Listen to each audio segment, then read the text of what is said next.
Hello and welcome to another episode of Let's Discuss. I am so excited today. I have Instagram stalked yet another guest.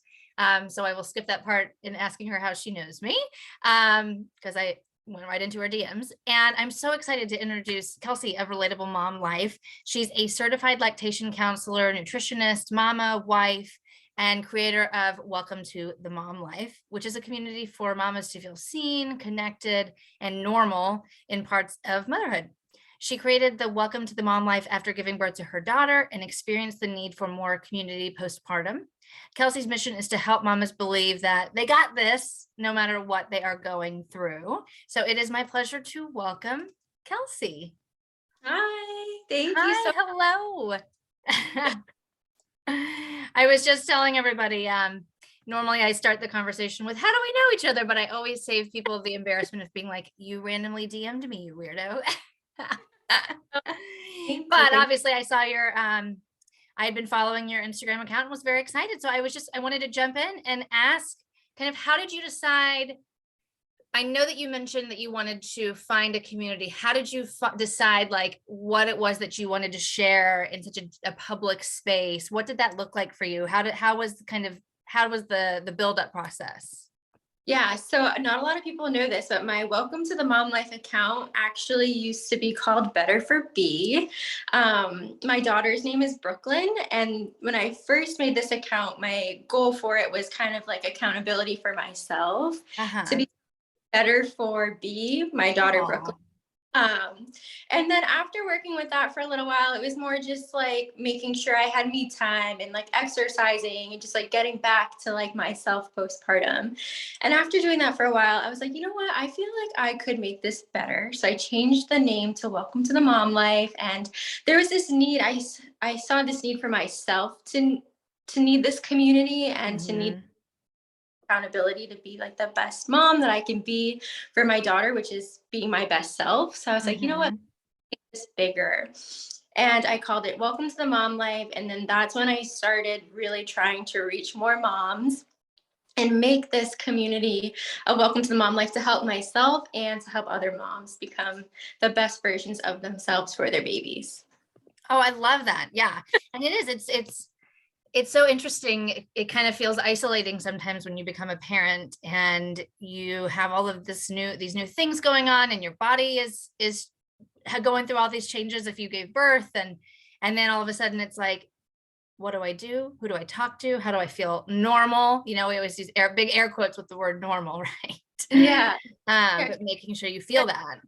There's so much buildup to like having the baby, like all these doctor's appointments, like all these people are so excited for you, and there's so much anticipation, and then the baby's born, and then you're just kind of like, okay, what do I do now? So I Yeah. had to like find this space that I could connect to other moms, and other moms could feel connected as well. You know, it's interesting. I don't know if you've ever watched The Office, but there's an episode where one of the characters gives birth and they're like trying to stay in the hospital as long as possible. And then they're like, the nurses are kind of, I mean, it's a TV show, obviously, but they're kind of like shoving them out the door, basically, like, okay, go. And then they're just kind of like, so what do we do now? Like, COVID too, I feel like that was a whole nother dimension added to it. My daughter was born in the middle of 2020, so on ugh, top the normal like crazy change of becoming a mom, there was also COVID and that isolation and that craziness. I feel like a lot of people use social media as their outlet, and that's kind of what I was doing too. So it was just a good yeah. to be on Yeah. And social.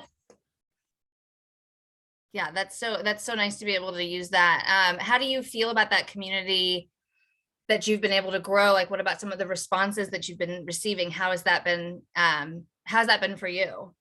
Yeah, so surprisingly mostly positive, because on social media you do get those Sure. friends and those people that just want to judge you or have their 2 cents, which is fine because everyone can have their own opinion. But Mhm. majority of the response has been great, and not only just from like the moms on social media, even like my family and friends are so encouraging of it, which is really nice because sometimes it can be scary putting yourself out there like that and Mm. sharing your parent. I try to be really transparent, so I share a lot of my parenting decisions and like my hard days, my easy days, what I do when I'm having a hard day. And Mhm. really nice to have that positive feedback from strangers and from family. Mm-hmm. Yeah, it is. It's so nice because I think we talk about like social media often being a very curated space, and we put all the pretty and we put all the fun and all the smiles. And sometimes it can be very, again, that word isolating is the word I'm using, is like, oh, everyone else seems to be having so much better time. What am I doing wrong? How have I broken my child? And I think it can be very helpful to be able to see like, oh, your kid threw their breakfast tray across the room too. Okay. Yeah, that's definitely what I try to do on, because I actually just made a reel the other day and I got a negative comment on it because my daughter had a granola bar and a fruit pouch for breakfast, while like running around with her toys, because that's what she likes to do. She's just in her crib all night. When she wakes up, she's hungry, but she wants to play, which is fine. If that's what works for her, that's what works for her. But someone commented on it asking if we ever have a normal breakfast. And that's not a mean comment, but I was like, what do you mean normal? That is our Right. normal. Right. I feel like on social media, what you see is the like perfect breakfast with like the pancakes cut into hearts and the fresh fruit, fresh orange juice, which is amazing and great. But that's not everyone's normal. And that really isn't normal. But I feel like social media makes these things seem like they're normal. Mm-hmm. Yeah, I actually saw that post and I was gonna for sure bring it up because I loved your response in such like a gentle and honest way of like, well, that's great if that's normal for you. It's not, it's not our normal. And sometimes we do this and we have the heart-shaped pancakes and sometimes we don't. And I think that's what's so difficult. That I feel bad for Pinterest because we have the expression like Pinterest moms, air quote, and it's like, not everything about Pinterest is perfection seeking and bad. So but you do have that kind of like that Pinterest mom energy. And so when people ask those questions, we never know for sure. Some of them flat out will tell you they're like, you're a horrible mother and here's why. But sometimes they are just genuinely curious. So I love that you were able to say like, well, this is just what works for us. Like, she's not injured, she's consuming calories, she's getting some energy out. So I actually saw that one too, and I wanted to comment on that because I thought, what a great way of just saying like, everyone's welcome here. Everyone's welcome here. To make that response, but I was like, you know what, I feel like people need to hear this because what people see on social media isn't always real, and it's just nice to feel like, oh, I do that too, so I feel validated and I feel because I see her do it too. But I don't know, the response to that reel was really nice because I felt like a lot of people connected to it and I felt nervous to post it, but I was happy with the reach and how people responded to it. Sure. Well, I feel like we are at least getting a little bit to a space where people are looking for more authenticity. I think we've kind of swung the pendulum the other way a little bit in social media of we don't want everything to be perfect and beautiful and wonderful. We want to feel validation. You used the word like it's nice to see that somebody else is doing something that maybe isn't going to stress me out as much as I thought it would because somebody else is doing it. And I don't think that my child is now going to fail out of school because I don't have her sit at the breakfast table. Yeah. Yeah. Cause that is, I'll be honest, my son is 2.5 and we struggle with that. It kind of depends. Usually like I'm very lucky. So my husband's out of town this week. And so when I'm sitting there and I'll put my daughter who's 9 months old in the high chair and give her like slices of pears or something to chew on. And then my son will just we'll just all kind of sit there. But when my husband's home, for some reason, I guess the energy is different. And my son wants to get up and run to the playroom and play and and all this stuff. And I'm like, I'm a terrible mother because I can't get my kid to sit down and eat. Oh no, everyone goes through it. Kids just what they want to do. And it's totally breakfast while playing one morning. And some mornings they sit at the table, or maybe they always sit at the table for dinner. You're always going to have that normal at some point in the day, and that's totally fine. Yeah. And I think it's interesting too, because, I guess my thought would be as they get closer to school age, then we start having, first of all, they're older and can understand more, right? So it's different between a child of your daughter's age versus like a 4-year-old. And I'm just throwing numbers out of like, okay, well, they're going to need to learn how to sit at the table because they're going to need to learn how to sit at kindergarten and learn it. But it's like, that's a developmental milestone that we'll get to when we get there. But for now, we're going to focus on has she eaten today? And that's my big concern. Yeah. Yeah, True.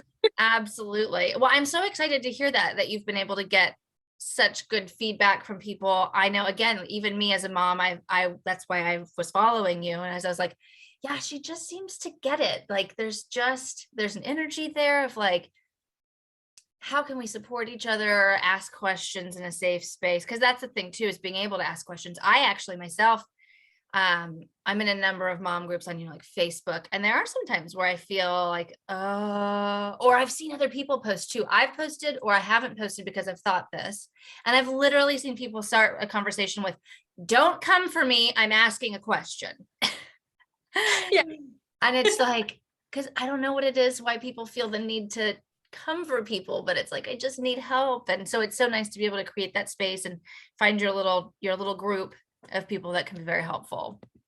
No, I totally get that, and I've seen that too. And there should be no reason to feel nervous to ask a genuine question of being a mom. Like no one knows all the answers to everything. And I even on my Instagram page, I always say like I don't know everything, but I'm here to tell you what I've gone through and what's worked for me. Maybe it'll work for you, maybe it won't, but whatever works, great. Like I'm not judging.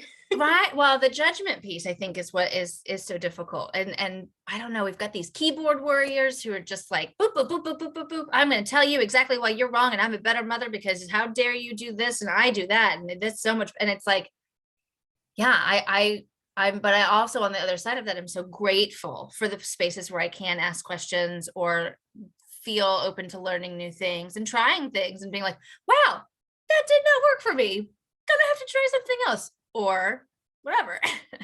One thing I've noticed too on social media is a lot of those accounts, especially on Instagram. So if there's a mom listening to this who posted something on Instagram and they got a negative response from someone, a lot of those accounts are like specifically made to do that. Like if you ever profile, they typically don't have any followers, they don't have any posts, and they're hardly following any people, or they're following a lot of people, and they just spend a lot of their time just posting negative things on social media. If you get one of those people on your post, just delete it. Don't even acknowledge it, because that's what they want. They want you to respond and they want to get that energy from you. So either be like, thanks for the engagement, or thanks for your, like, thank you for this, or just give it the minimal amount of energy that you can. Right. Because that's what they want from you. Yeah. Absolutely. And that's so funny that you mentioned that. I've never actually thought about that before, but I have absolutely seen accounts where it is comment, comment, comment, comment, comment. But yeah, when was your last post? Last January? Like, right? That's so interesting, Kelsy. I didn't even really think, like, some people do really make accounts to troll people. Yeah. It's curious to me because that's not how I want to spend my energy and time, but my teacher follows me on Instagram, and every time she sees one of those mean comments, she messages me and she's like, don't even give any attention to the trolls. So she's just kind of reminds me, they're just there to make you mad. Don't give them the energy they're asking for. Yes, I love it. It's so helpful. It's tough on those things that just kind of pop into your mind, and then, or like you read it and then it just pops into your mind constantly and it kind of lives back there. And it's like, we're able to logically think like, okay, that's a troll, or that person doesn't know, or that person doesn't know me. And then those automatic negative thoughts still come. So then we have to kind of think about like, I'm going to stop that thought process. I'm going to move on to something else. I'm going to distract myself. I'm going to move away. And maybe even, like you said, delete the post can be very helpful. Just literally get it out of your sight, out of your mind, because we're all just trying to do our best, right? And I think, I know it sounds crazy, some people laugh at me when I say this because it's a very low bar, but sometimes I will literally be like, did anybody die? Nobody died. True. But did you die? You did not die. We're fine. Yeah. One thing I do sometimes, if it really makes me mad, is I'll type up a response and then just delete the response, not even post it. I find that to be a very therapeutic practice. I actually encourage clients to do that too. Like, like go into your email, don't put someone's email address in because you could accidentally hit send or the computer glitches and I don't know, whatever. But I've actually done that myself. I find it very therapeutic to just like really get this beautiful email or like or a response to something and be like, okay, I've said my piece. I'm gonna delete that now. I think some people sometimes will do it like writing it out and like burning it or ripping it up too. But I love that, right? Like, this is what I would say if I was gonna give you the satisfaction of that. I'm gonna just delete it and I'm gonna move on. I like that, Kelsy. That's where I call my mom. I'm like, Mom, what this person said, and we just hash it out together. And then that person doesn't get my energy, but I can get my out with someone else, like my mom. Yeah. Well, and that's so funny too, because I talk about that with like, do you want a solution or do you want to gripe? And sometimes I will literally call someone to be like, I just need to vent. I just need validation. But yeah, I mean, but it is generally speaking, you know, navigating social media. It's so nice to be able to find the spaces. There are so many out there where we feel that nurturing and that support and that comfort. Where you do, you know, especially in a stay-at-home mom, or I work from home, so I don't really see a lot of other grown humans in person. And so it can just be nice to just be like, I wonder what Kelsey's up to. Oh yeah, that happened to me too. Or, oh, that's funny, you know. Yeah. So I loved one of your posts was about mom burnout. I would love for you to talk a little bit more about that. Yeah, so mom burnout is definitely something that all moms experience, whether they stay home or they work at home or they work outside the home. And everyone goes through it. And I feel like it's something that people kind of shame you for in a way. But no matter what, like if you're not a mom and you work a job outside the home and it's your passion, some point you are going to feel a little tired from it and a little bored. Stress. And there's this like pressure on moms to just love being a mom and like, you wanted this, you asked for this is what you wanted, you better love it. And there's no difference between wanting to be a mom or wanting to be like a doctor. A doctor is going to feel burnt out, but their job, it's okay for them to feel this way. And I feel like with moms, there's a lot of pressure on them to never feel this burnout and to just be so happy a mom. And it's totally normal to feel tired or bored or stressed. And that is like a big thing in my page is I try to let moms know that all their feelings are normal and it's okay to love being a mom. And it's okay to one day really not love it and not want to be there, not want to be with your kid that day and just need some space. And there's nothing wrong with that. That doesn't make you a bad mom. Like there's no reason to feel shame or judgment for feeling tired, just like any other normal person in the world feels. Kelsy, I love that analogy that you've given because I think, especially as we talk more about fertility struggles, which I love, the flip side of that sometimes comes people who feel defensive of that, of like, well, at least you can have a kid, at least you, whatever. I'm not going to repeat things, but you know, just that general energy. And you asked to be a parent, and like you said, and I really love that analogy. And actually, it's funny you said doctor, like brain surgeon is what came to me, because it's like, well, you asked to be a brain surgeon and you spent all this time and money to get trained, so you should love every minute of it. And it's like, nobody would say that to a brain surgeon. And again, I'm thinking of somebody who takes like the longest amount of time and a lot of money to be able to achieve that goal. And, you know, sometimes it doesn't take time and money to be able to achieve the goal of getting pregnant, but just generally that energy of like, well, you asked for this, so you better love every minute of it. And I love that analogy. I'm going to steal it. I'm going to give you credit. I'm going to steal it because I think that that's so relatable of like, we've all heard people talk about being burnt out at their job for whatever reason. Doesn't mean, sometimes it means they don't want to do it anymore and they switch careers and fine. But a lot of times that's not what it means. It just means that it's okay to take a break and walk away. Actually, next week, so we're recording today, and a week from today, this episode will drop, and I will be in New York City with two of my gal pals when this episode comes out. So for those of you who listen on the days that it drops, because I'm taking a mental health break for the first time since before the pandemic. And I'm really excited for that. And there is that part of me that's like, oh, don't say that. People are going to judge you. Like you need a break from your kids. And But it's like, I mean, I don't need a break from my kids. I'm going to take some time with some adult humans in a city I love, and that's great. And my husband's taking care of the kids, and no one's gonna die. Which is totally fine. And people take breaks from their job, people go on vacation. It's just, there's just pressure on moms to be 100%, 100% of the time. And it's okay. And it to not, and it's normal to not. It would be Yeah. not to never feel any negative feeling about being a mom. It's as though somebody expect, like, the societal construct is you become a mother and you become a robot at the same time. Like you have this child come into your life, and all emotions, all exhaustion, all hunger, tired, everything is supposed to just go away. And I'm so glad that to be able to have these conversations with people of like, it's okay to be tired. It's okay to be frustrated. It's okay to be impatient. It's okay to want to scream and pull your hair out when your child throws their breakfast plate. This actually hasn't happened for months, but I keep using it as an example. But man, I remember the day that that happened, and he just threw it across the room. And I was just like, I'll be right back. I'm going to go into the playroom for a minute. I just needed to walk because I'm a human and they know how to push those little buttons. Yes. Response to feel frustrated by that.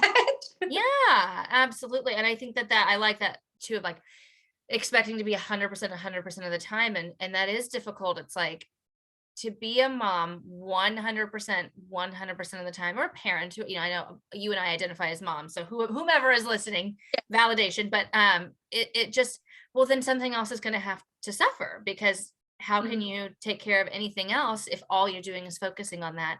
And we talk about, that metaphor has been here for so long, putting your oxygen mask on first. You can't pour from an empty cup, all of that. So it's talking about, making sure that you are taking care of yourself so that you can then come back and feel more energized and motivated to spend all that time and energy that you'd like with your kiddos. Sure. Yeah, definitely. Yeah, I really love that. But again, I am going to take that work analogy of the parenting burnout, because that's been an interesting conversation for some people to say. And it's like, but maybe we judge people, but generally speaking, societally, we don't judge people when they say, oh, I'm so burnt out on work. It's like, oh yeah, I feel you, me too. Oh, but you should love being a mom all the time. Yeah. Like, good for you. You work so hard, like you need a break. But if a mom's like, oh, I'm so tired, it's like, mom, I'm like, what? Yeah, absolutely. And it's like, I hope when my children get to be a certain age, if they decide they want to have kids, that I hope I can be that same person of like, yeah, I love you. And also you made me tired. So you're allowed to be tired. Like, it's okay. For sure. So I was just wondering, and obviously everybody's journey is different. Everybody's child's needs are different. Everyone's backstory. But I was just curious, were there any sort of kind of overarching takeaways in your parenting journey, or the experiences that you've seen in your online community that you think can be very helpful for people? What do you mean? Can you explain a little more?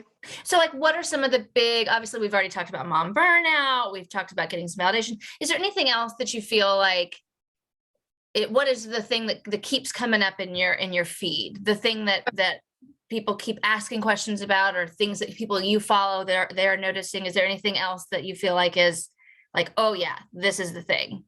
Yeah, so something that comes up a lot, or that I get like a really like positive response from, is when I talk about like all the information there is out there about being a mom, and how many different choices you can make. Like, you can breastfeed, you can formula feed, you can do purees, you can do baby led weaning, you can sleep train, you can not sleep train, like screen time. So many different choices, and a lot of moms talk to me about how they feel overwhelmed by this.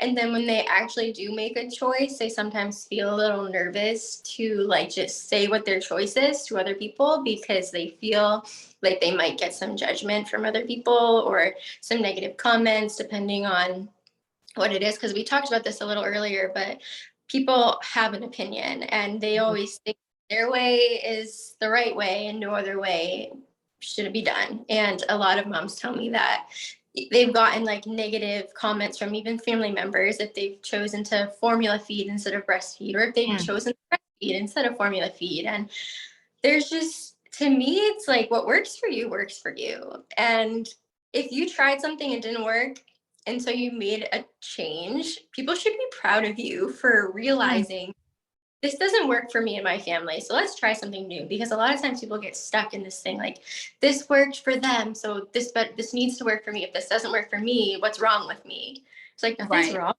Well, you're just different.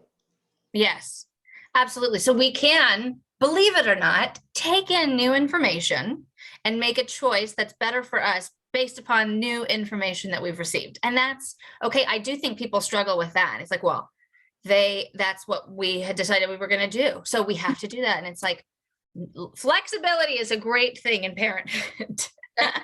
And I do think I love that you mentioned I call it, the information overwhelm or the overload, even of like how wonderful and lovely it is that we can Google things at 3 o'clock in the morning. And also then you'll get 17 wildly different options to try at 3 o'clock in the morning. And everyone else feels very strongly that their way is the right way.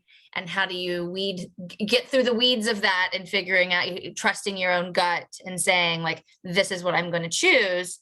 That decision overwhelm is for sure, it's prevalent for a lot of people. It's like, I have to choose which school, I have to choose which clothes, I have to choose which food, I have to choose all of the things that happen that are required to maintain a child's life, can truly, genuinely, it can be exhausting. So, absolutely. I love that we can take new information and we can make choices based on what's working for us. And even, I've got 2 kids. They are different humans, believe it or not. What worked for my first doesn't work for my second, and vice versa. And that's okay. Not everything, obviously, and that's okay too. And being able to pivot is a good thing. Well, I really appreciate that. And I appreciate you taking the time to chat with me today. So I was curious, remind everybody where they can find you. Yeah, so I'm mostly on Instagram right now, and it's Okay. just at welcome to the mom life with periods between all the words. Yes, perfect. All right. And I will put that in the show notes. So if anybody is looking, they can just find that click right there. And obviously I'm following you too. So if they go to my Instagram page, they can find you. I just really appreciate you taking the time. Again, I know how busy all of you are and all of the moms out there. So anytime I slide into someone's DMs, I'm always appreciative when they're ready to come in and chat with me. And to the rest of everybody, like Walt said, be curious, not judgmental.